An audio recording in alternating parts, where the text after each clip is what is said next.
Turning our attention now to the ASX, here's Matt Birney and Bulls and Bears with the latest public company views and interviews. Welcome to Bulls and Bears, where we break down the latest ASX announcements from public companies that are doing interesting things. Today's Bulls and Bears report is brought to you by Province Resources, ASX code PRL.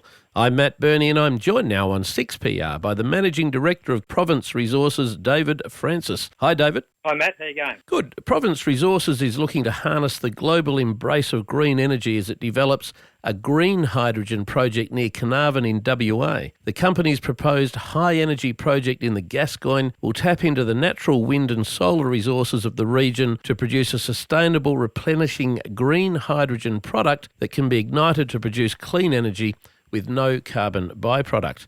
Firstly, David, tell me, how do you make hydrogen? You can make it several ways, but green hydrogen is made by splitting water. So you pump water through an electrolyser, put in electricity, which then splits hydrogen and oxygen into its component parts, and you have hydrogen gas and oxygen gas. Okay, and so why is wind power or solar power important in this process? It's a zero carbon production of hydrogen, Matt. If you use fossil fuels, it wouldn't be zero. For your power, it wouldn't be zero carbon. Right, okay. And so what makes the Gascoyne so suitable for a project like this? Lots of things, but essentially it's location to key infrastructure and location of markets, etc. I guess it's got plenty of sun up there, right? Yeah, the renewables is what stands out for this project area. Specifically in terms of wind, I mean, when you do a feasibility on a study like this, how do you know that one particular area is going to be suitable in terms of wind versus another? I mean, it blows like hell near my house. Is that going to be suitable?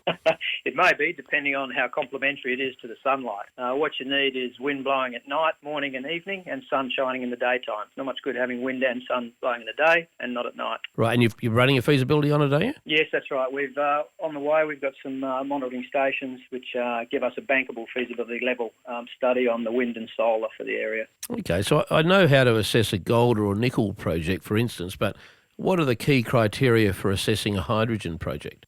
7 key things: sun, obviously, wind, very renewables, water, your main supply, infrastructure, very low intensity land use, so you're not competing with other things, good access to market, and a good regulatory environment. Okay, final question. Where would you expect your hydrogen to be used if you can get into production? The beauty of our location is that we're right on the Dampier-Bunbury natural gas pipeline, and the state government wants to see 10% of that being hydrogen by 2030, so that would be a great domestic supply for us.